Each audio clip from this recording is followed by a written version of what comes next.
Hello friends, मेरा नाम है विनय कुमार और आप सभी मुझे देख रहे हैं एडवाइस कोचिंग क्लासेस के यूट्यूब चैनल पर। आज काफ़ी लंबे समय बाद हम लोग यूट्यूब पर मिल रहे हैं क्योंकि फिर से कोरोना महाराज आ गए हैं। ठीक है, तो सबसे पहले यही कहूँगा, जिन्होंने चैनल अभी तक सब्सक्राइब नहीं किया है, मेरे स्टूडेंट हो या कोई दूसरे स्टूडेंट्स हो जो हमारे वीडियो को देख रहे हो, तो जल्दी से आप चैनल को सब्सक्राइब कर लीजिए। और आज के इस वीडियो में हम लोग सीखने वाले हैं कि नैरेशन को हम लोग कैसे चेंज करें, जो कि क्लास 9, 10, 11, 12 ये चारों क्लास ले लीजिए, हर क्लास में आपको सीखना ही सीखना है। तो इसको आसान बनाने के लिए हम लोग ये वीडियो तैयार किए हैं। तो आइए शुरू करते हैं, देखते हैं और सीखते हैं नैरेशन चेंज।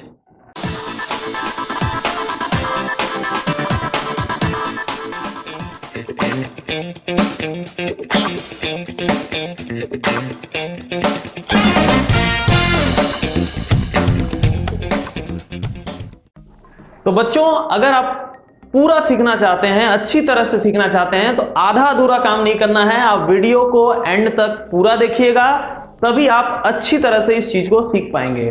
तो चलिए, यहां पे मैंने टाइम को सेव करने के लिए बोर्ड पर पहले से लिख रखा है, जिसको मैं अच्छे से आपको एक्सप्लेन करने की कोशिश करता हूं।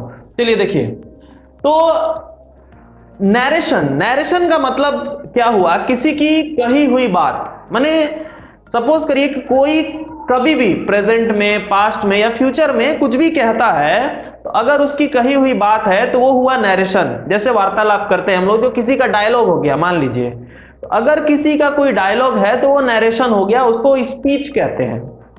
ठीक है, अब देखिए, अगर कोई बात कोई कह रहा है तो हम लोग को तो ये भी बताना पड़ेगा कि भाई बात कौन कह रहा है, जो स्टेटमेंट है किसने बोली है और कब बोली है, ये भी बताना इंपॉर्टेंट है। स्टेटमेंट किसने बोली है और कब बोली है, ये दोनों बातें बतानी आपको बहुत जरूरी है। तो जहां से यहां पे मैंने लिखा हुआ है कि राजू सेज,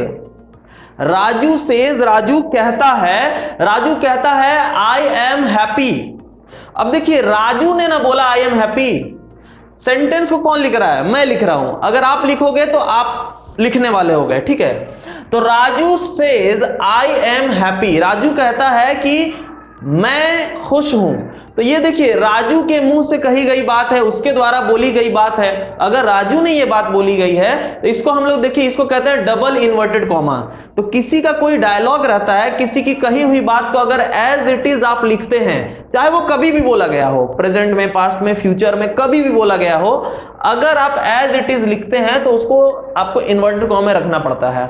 ये इन्वर्टेड कॉमा देखकर समझ जाइएगा कि ये जो स्टेटमेंट लिखा हुआ है, ये जो स्पीच है, इसको कहते हैं बाबू डायरेक्ट स्पीच। क्या कहते हैं? Direct speech. डायरेक्ट मानेगा सीधा, प्रत्यक्ष रूप से किसी की कही हुई बात को आप सीधे सीधे कह देंगे तो वो हो गया डायरेक्ट स्पीच। ठीक है, इस स्टेटमेंट को लिखने वाला राजू नहीं है, इस स्टेटमेंट को लिखने वाला हूं मैं। अगर आप अपनी कॉपी में लिखोगे तो इस स्टेटमेंट को लिखने वाले हो आप। लेकिन हम लोग जब बात कर रहे हैं राजू की, तो राजू कहता है, अब राजू क्या कहता है, उसकी बात को ज्यों के त्यों, जैसे का तैसे हम लोग अगर उठाकर लिख देते हैं तो we have to use the double inverted comma.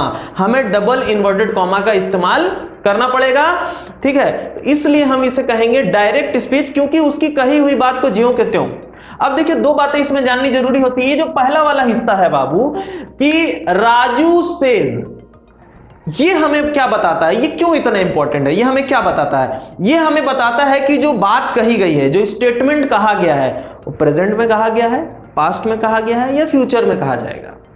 इससे हमें यह पता चलता है कि जो स्टेटमेंट है वो स्टेटमेंट कब का है। तो देखिए, सेज इंडेफिनिट टेंस है, प्रेजेंट इंडेफिनिट टेंस है। तो इससे हमें यह पता चल रहा है कि ये जो राजू बात बोलता है, ये प्रेजेंट में बोलता है।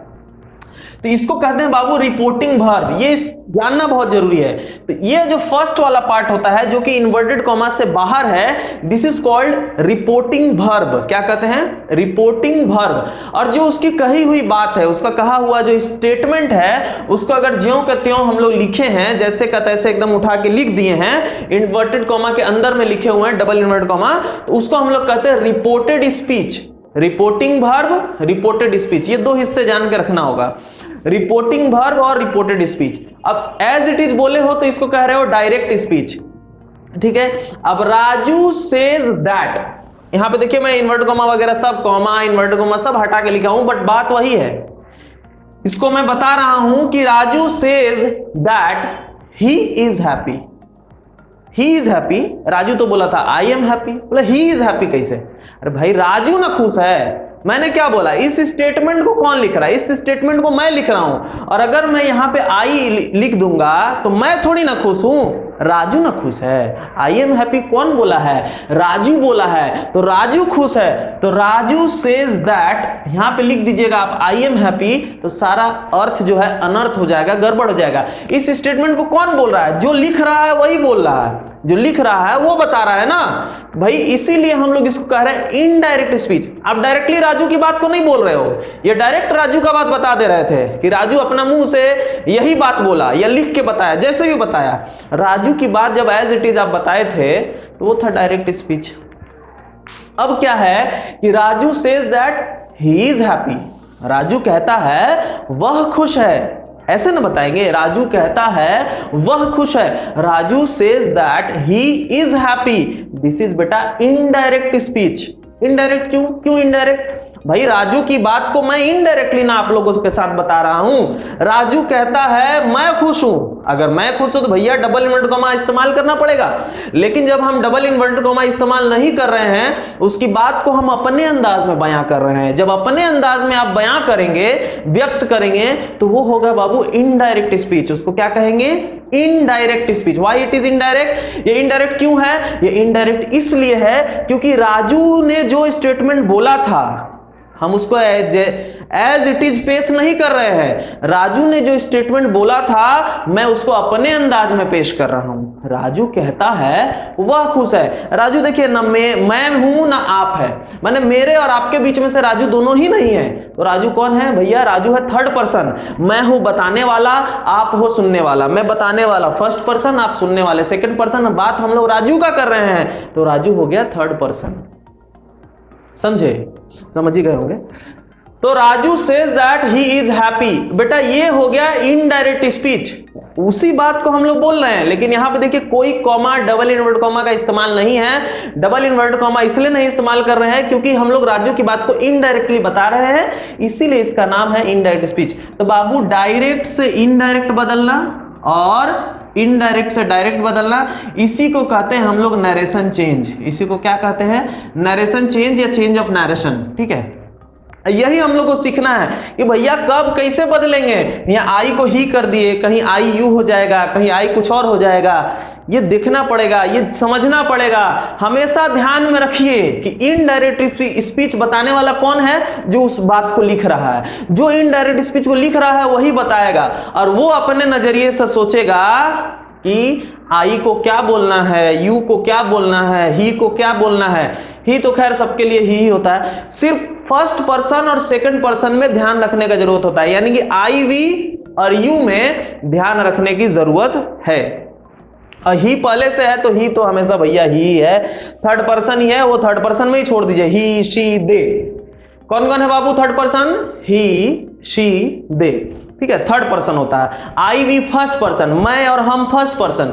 यू माने तुम, आप लोग, तुम लोग, सबका इंग्लिश यू है। अंग्रेजों के पास शब्द की कमी है, समझ रहे हैं? हम लोग के पास शब्द का भंडार है। ठीक है, यू से वो लोग काम चला लेता है, सब जगह काम चला लेता है यू से।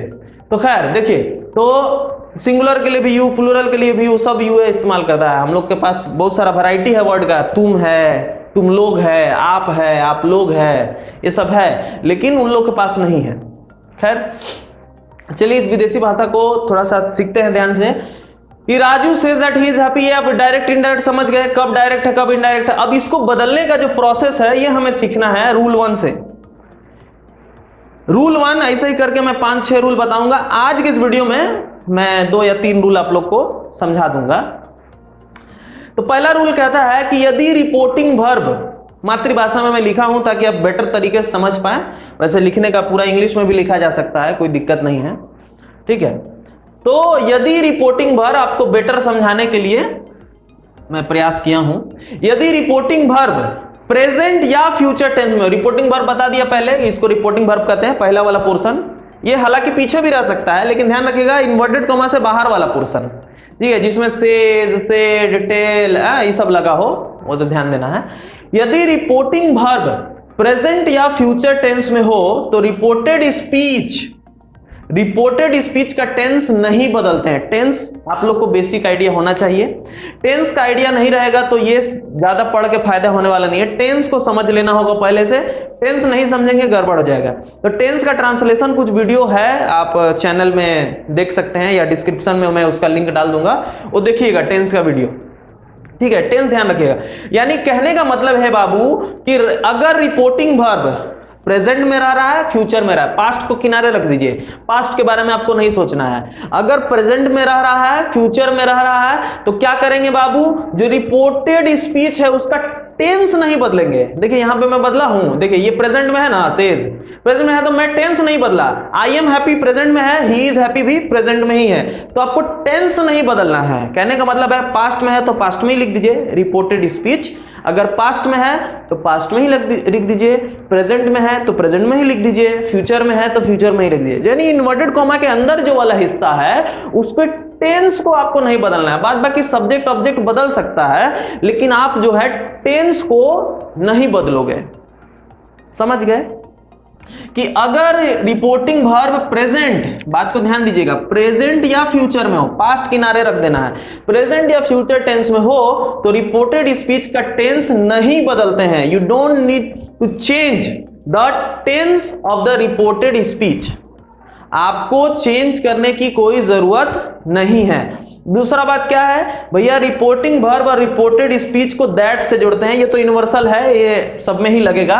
हाँ देखिए ना, दैट से जोड़े है ना, देखिए रिपोर्टिंग वर्ब रिपोर्टेड स्पीच दोनों के बीच में क्या आ गया, दैट आ गया, कॉमा डबल इन्वर्टेड कॉमा हट गया, क्या आ गया, दैट आ गया। इसका मतलब होता है कि राजू कहता है कि, इसका मतलब हुआ कि हिंदी में।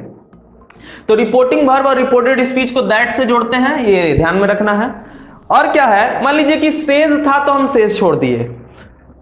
अब मान लीजिए राजू किसी से कह रहा होता, Raju says to Sita, Raju says to Ramu, Raju says to Rahim, किसी से भी कह रहा होता, तो सेज टू अगर होता तो बाबू उसको सेज टू को हम जब चेंज करते इनडायरेक्ट स्पीच में तो हम उसको कर देते टेल्स। क्या कर देते, टेल्स। टेल माने कहना, कहता है, किसी से ना कहेंगे। सेड टू अगर होगा तो उसको टोल्ड में बदल दीजिएगा, से टू होगा तो टेल में, सेइंग टू होगा तो टेलिंग में। ये बदलाव को ध्यान में रखना है। तो ये पहला रूल था। अब पहला रूल से रिलेटेड एग्जांपल मैं जो है आपको बताऊंगा, पहला रूल से रिलेटेड एग्जांपल आपको बताऊंगा ताकि आप समझ पाए कि सर क्या कहना चाह रहे हैं। तो चलिए आइए देखते हैं एग्जांपल। तो चलिए यहां पे 4 एग्जांपल मैं करके आप लोग को दिखाने वाला हूं। ये चारों एग्जांपल रूल 1 पे है कि she says to me I am drawing a picture. बाबू डायरेक्ट स्पीच है, डायरेक्ट को हम लोग इनडायरेक्ट में बदल रहे हैं, कॉमा इन्वर्टेड कॉमा सब हटा देना है। शी सेज टू मी, वह मुझसे कहती है, आई एम ड्रॉइंग ए पिक्चर, मैं एक पिक्चर ड्रॉ कर रही हूं। खैर वो किस टेंस में है हमें उससे मतलब नहीं है, हमें मतलब है इसके टेंस से। तो देखिए ये प्रेजेंट में है, तो प्रेजेंट में अगर है तो उसका टेंस नहीं बदलेंगे, बाकी सब बदलेंगे।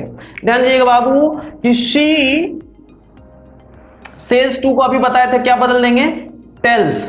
सी tells me, comma invert comma हटा के लिख दीजिएगा that. She tells me that I कौन है, कौन बोल रहा है, शी बोल रही है ना। तो शी मेरे और आपके में से कोई है, नहीं है, मेरे और आपके में से नहीं है, यानी वो हुई थर्ड पर्सन हुई ना।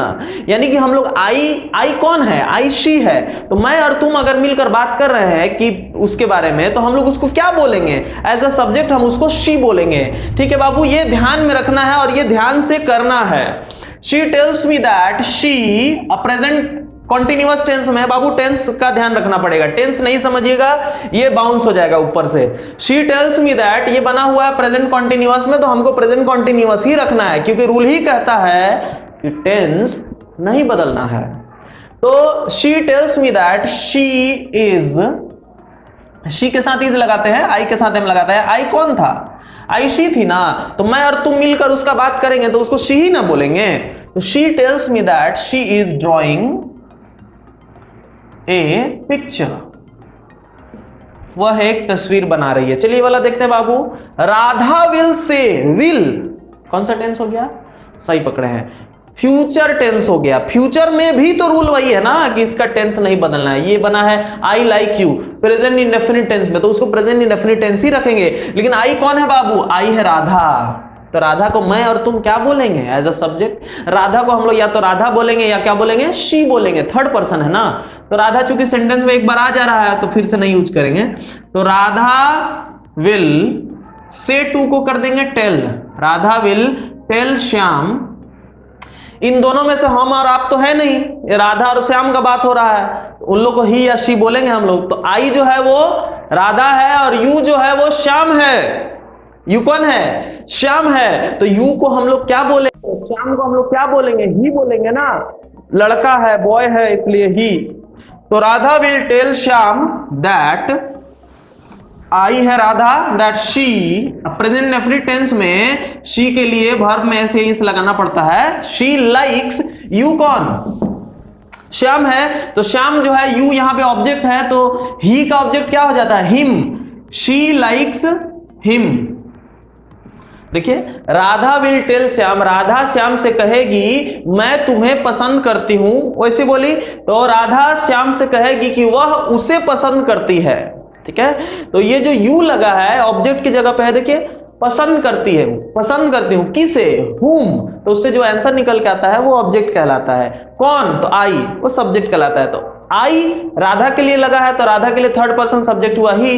यू शी, सॉरी, और यू जो है, यू ऑब्जेक्ट है। यू किसके लिए लगा है? श्याम के लिए लगा है। तो श्याम जो है बॉय है, इसलिए इसका सब्जेक्ट अगर होता तो होता ही, और अगर ऑब्जेक्ट है तो होगा हिम। तो Radha will tell Shyam that she likes him. ये बदलाव पर विशेष ध्यान दीजिएगा, ठीक है। चलिए, Aarti has said to Bharti.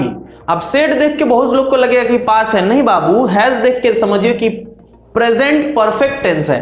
Tense का नॉलेज बहुत जरूरी है। तो Aarti has said to Bharti you are a good girl. तो चलिए बदलते हैं, आरती हैज सेड टू को बताए थे टोल्ड भारती। अब आरती भारती में से हम और आप तो है नहीं, अब तुम लोग में से किसी का नाम आरती हो तो अलग बात है। आरती हैज टोल्ड भारती दैट, अब यू कौन है? आरती भारती से न कर रही है। मान लीजिए मैं आरती हूं, मैं भारती से कहूंगा you are a good girl, तो भारती मेरे सामने है, तो यू कौन हुआ? भारती के लिए लगा है। तो यू जो है वो भारती के लगा है, और आप में से मेरे में से कोई है नहीं, तो भारती को हम लोग क्या बोलेंगे? शी बोलेंगे। भारती हमारे लिए तो थर्ड पर्सन ही हुआ ना जी। तो Aarti has told Bharti that she, present tense में है, इज लगाएंगे शी के लिए। She is a good girl, she is a good girl. अच्छा, Madhu says corona is dangerous. बात सही है भाई, आप लोग घर पे रहिए, डेंजरस है बहुत, ध्यान रखिए सभी का। इसी की वजह से तो हम लोग यहां पे मिल रहे हैं ज्यादातर। मधु सेज कोरोना इज डेंजरस। तो मधु सेज, अब यहां पे देखिए टेल या टेल्स में बदलने की जरूरत नहीं है, सेज टू रहता तब हम लोग बदलते हैं। तो मधु सेज दैट, अब यहां पे कोरोना का तो सबको कोरोना ही ना बोलोगे, आप भी कोरोना बोलिए, हम भी कोरोना बोलेंगे, मधु भी कोरोना बोलेगी, तो उसमें कोई चेंज करने का दरकार नहीं है। तो Madhu says that corona is dangerous, corona खतरनाक है। बात सही है भैया, मधु ने एकदम सही बात कहा है कि कोरोना जो है डेंजरस है, इससे आप अपना, अपने परिवार का और सभी का ख्याल रखिए, बचा कर रखिए सभी को।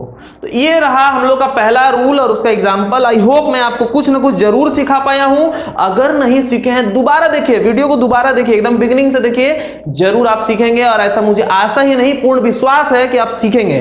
चलिए आज हम लोग फिर से बढ़ जाते हैं रूल 2 की ओर। आज रूल 2 बताएंगे। रूल 2 हालांकि ज्यादा इंपॉर्टेंट है, तो वीडियो को ज्यादा लंबा नहीं करते हुए मैं आपको रूल 2 बताता हूं। बहुत ही खास है, रूल 1 से ज्यादा समय लगेगा रूल 2 में, लेकिन ध्यान दीजिएगा रूल 2 अच्छे से सीखना है, ठीक है। तो चलिए आइए शुरू करते हैं रूल 2। तो आ जाइए रूल 2 देखते हैं। रूल 2 कह रहा है, ये किंतु सबसे इंपॉर्टेंट रूल है, वेरी इंपॉर्टेंट रूल है। ज्यादातर जो एग्जाम वगैरह में दे देता है ये रूल 2 से ही देता है, क्योंकि ये है पास्ट में। बोले ना प्रेजेंट और फ्यूचर को एक तरफ रखिए, पास्ट को एक तरफ रख दीजिए, ये वही पास्ट वाला है। तो रूल 2, यदि रिपोर्टिंग वर्ब पास्ट टेंस में हो, point to be noted, past tense वाला बता रहे हैं। यदि रिपोर्टिंग वर्ब पास्ट टेंस में हो तो रिपोर्टेड स्पीच का टेंस बदल देते हैं। तब था कि नहीं बदलते हैं, यहां पे टेंस बदल देते हैं कि यदि रिपोर्टिंग वर्ब पास्ट टेंस में हो, रिपोर्टिंग वर्ब माने पहले वाला हिस्सा, वो बताएगा कि जो स्टेटमेंट है वो पास्ट में बोला गया है। अब पास्ट में बोलने से ही जिंदगी बदल जाता है। जिंदगी बदलने का मतलब है कि बहुत सारा चीज बदल जाता है। जैसे एक एग्जांपल दे रहे हैं, मान लीजिए कि मेरा जब जन्मदिन हुआ था, मेरा जन्म हुआ था मेरा, तो मेरा पिताजी मिठाई बांटते हुए बोले होंगे कि आज हमको बेटा हुआ है। लेकिन अब आज प्रेजेंट डेट में अगर कहेंगे थोड़ी बोलेंगे, मान लीजिए कि आज मेरा जन्मदिन है तो आज भी मिठाई बांटेंगे ही, पिताजी के लिए तो माने खुशी कम नहीं होता है। तो आज मिठाई बांटते हुए क्या बोलेंगे, या किसी को खिलाते हुए क्या बोलेंगे, ये थोड़ी बोलेंगे कि आज मुझे बेटा हुआ है, नहीं बोलेंगे। आज के दिन हमको बेटा हुआ था, पास्ट टेंस में बोलेंगे ना, आज ही के दिन हमको बेटा हुआ था। या कहेंगे कि उस दिन हमको बेटा हुआ था, आज के तारीख जो है उस दिन कहेंगे कि भाई उस दिन हमको बेटा हुआ था। टुडे नहीं बोलेंगे, बोलेंगे दैट डे। हुआ है नहीं बोलेंगे, बोलेंगे हुआ था। तो इसलिए देखिए बहुत सारा चीज बदल जा रहा है, ठीक है।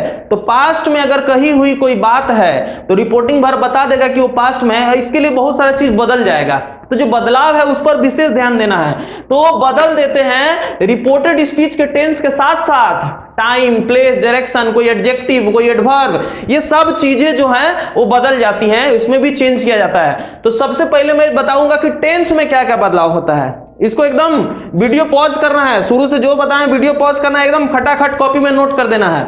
सीखना तो है ही, लेकिन एक तो डेटाबेस बना के रखिएगा फ्यूचर में समझने के लिए। कॉपी से पढ़ाई होता है, ठीक है। वीडियो देख के सीख ले जरूर लेना है, लेकिन कॉपी में इसको विधिवत रूप से बना लेना है। चेंज इन टेंस, टेंस में क्या क्या बदलाव होता है। देखिए इज एम आर, सिंपल अगर प्रेजेंट टेंस है तो उसको वाज वर्ब में बदल दीजिएगा, है ना, यानी सिंपल पास्ट में बदल दीजिएगा। या प्रेजेंट कॉन्टिन्यूअस में भी इज एम आर लगता है, वो पास्ट कॉन्टिन्यूअस में बदल जाएगा। मैं टेंस का नाम नहीं लिखा हूं, आपको सीधे बता दिया हूं कि किसको किस में बदलिएगा।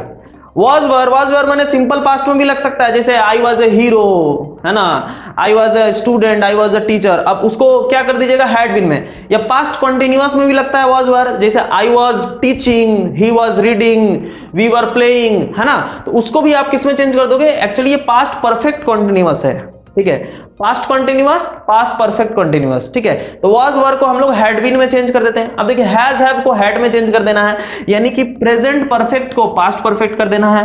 हैड ही रहता है, यानी पास्ट परफेक्ट ही रहता है, उसमें कोई बदलाव नहीं होता है। V1 या V1 में एस लगा होता है, जैसे गो या गोज। तो देख बाबू ये कहां होता है, ये होता है प्रेजेंट इंडेफिनिट टेंस में। कहां होता है बाबू, प्रेजेंट इंडेफिनिट टेंस में। तो प्रेजेंट इंडेफिनिट टेंस को कन्वर्ट कर दीजिएगा इनडायरेक्ट करते समय पास्ट इंडेफिनिट में। V2 किस में लगता है, भैया बोले थे कि टेंस का ज्ञान जरूरी है, टेंस का ध्यान नहीं रहेगा तो नहीं समझ पाइएगा, ठीक है। तो प्रेजेंट इंडेफिनिट चेंज हो गया पास्ट इंडेफिनिट में, V2 पास्ट इंडेफिनिट में लगता है। और बेटा अगर पहले से ही पास्ट इंडेफिनिट हो तो वो चला जाएगा पास्ट परफेक्ट में, हैड V3 में चला जाएगा, समझे, हैड V3 में चला जाएगा। उसी तरह से इसमें मान लीजिए कि डू नॉट डज नॉट लगता है तो इसको डिड नॉट में कर दीजिएगा, ठीक है। जैसे कि do not does not present indefinite में लगता है तो उसको कर देना होगा डिड नॉट में। इसके अलावा मॉडल ऑक्सिलरी वर्ब जितना है सबका पास्ट फॉर्म लगा देना होता है। शैल विल को शुड वुड कर दीजिएगा, कैन को कुड कर दीजिएगा, मे को माइट कर दीजिएगा, मस्ट को हैड टू कर दीजिएगा। इस जल्दी से वीडियो को इसे पॉज करना है, पॉज करके इसको प्रेम से नोट कर लेना है।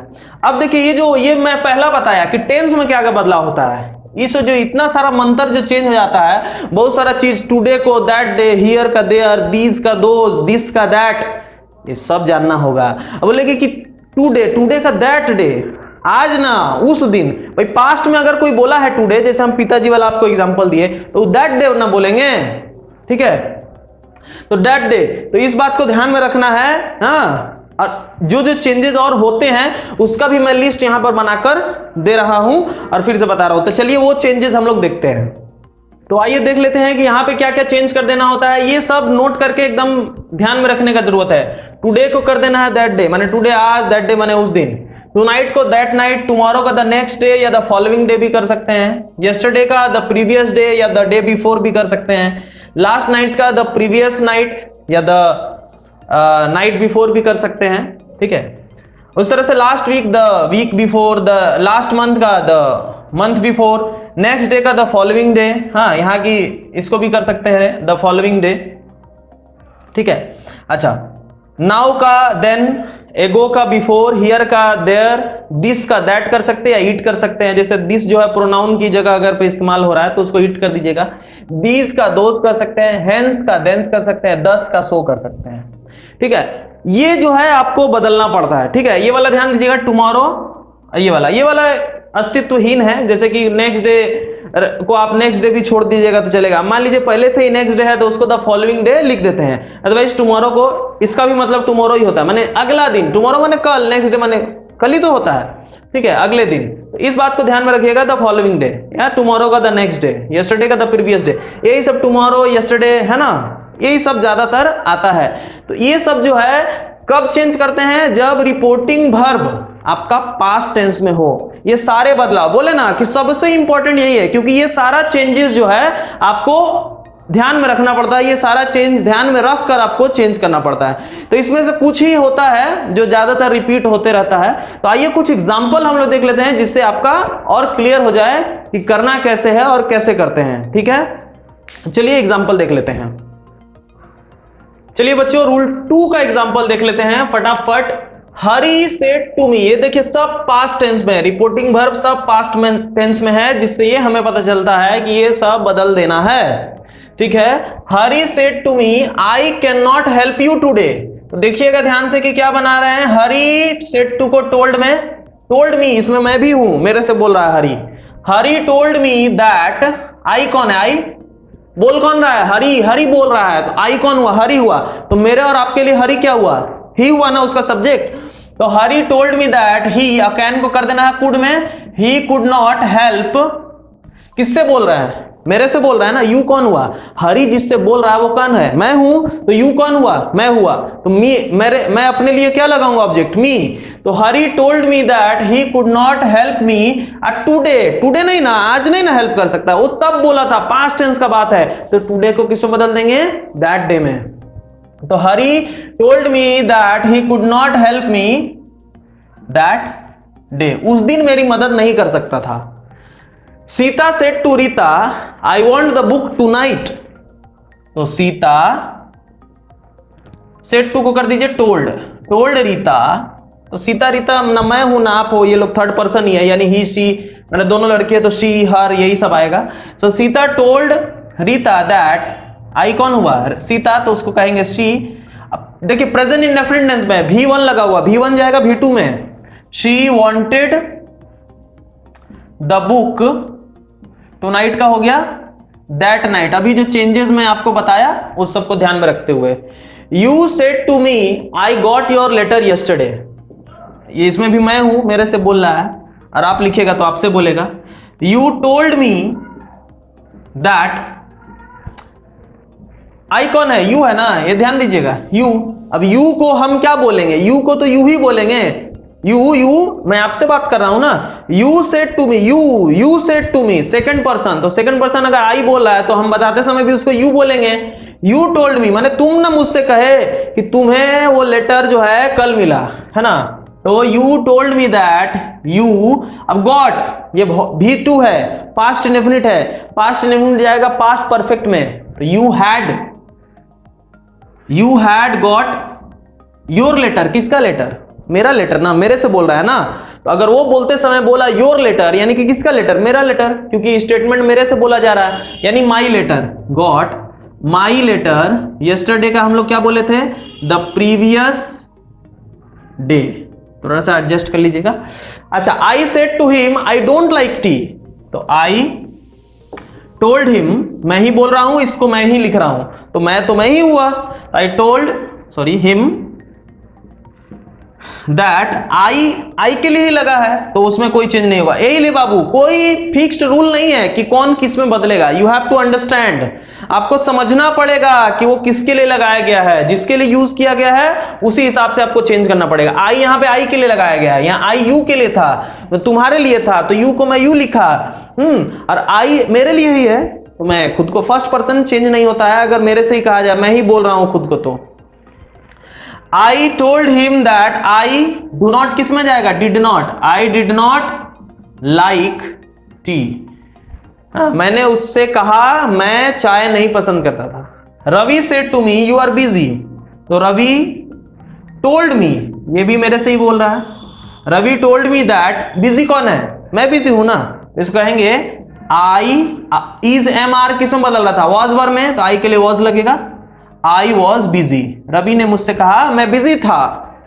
अच्छा, ही सेड टू हर, वह उससे कहा, लड़का कोई लड़की से कहा, he told her I was doing it, it change नहीं होता, इट हमेशा इट ही रहता है, इसमें कोई बदलाव नहीं होता। He said to her I was doing it, मैं ये काम कर रहा था, ठीक है। तो वॉज को किस में बदलेंगे, वॉज वर्ब को बदलना था हैड बीन में, ठीक है। तो he told her that, I कौन है, आई है ही, ये लड़का जो बोल रहा है, तो हमारे लिए भी तो ही हुआ ना, तो he told me that he, was को कर देंगे had been, he had been doing, it को इट ही रख देते हैं, उसमें कोई बदलाव नहीं होता है, ठीक है। तो ये रहा आपका रूल 2, रूल 1 दोनों बता दिए। और भी रूल्स है इसमें जो कि हम लोग नेक्स्ट वीडियो में देखेंगे, नरेशन का पार्ट 2 पार्ट 3 जितना भी अगर वीडियो लगे मैं बनाऊंगा और आपको नरेशन पूरा सिखा के रहूंगा, ठीक है। क्योंकि ये आपका सिर्फ 9 ही नहीं, 9, 10, 11, 12 जब तक आगे भी अगर कोई कंपटीशन का एग्जाम आप देते हैं, जब तक इंग्लिश पढ़ते हैं तब तक ही आपको नरेशन काम में आता है सीखने के लिए, ठीक है।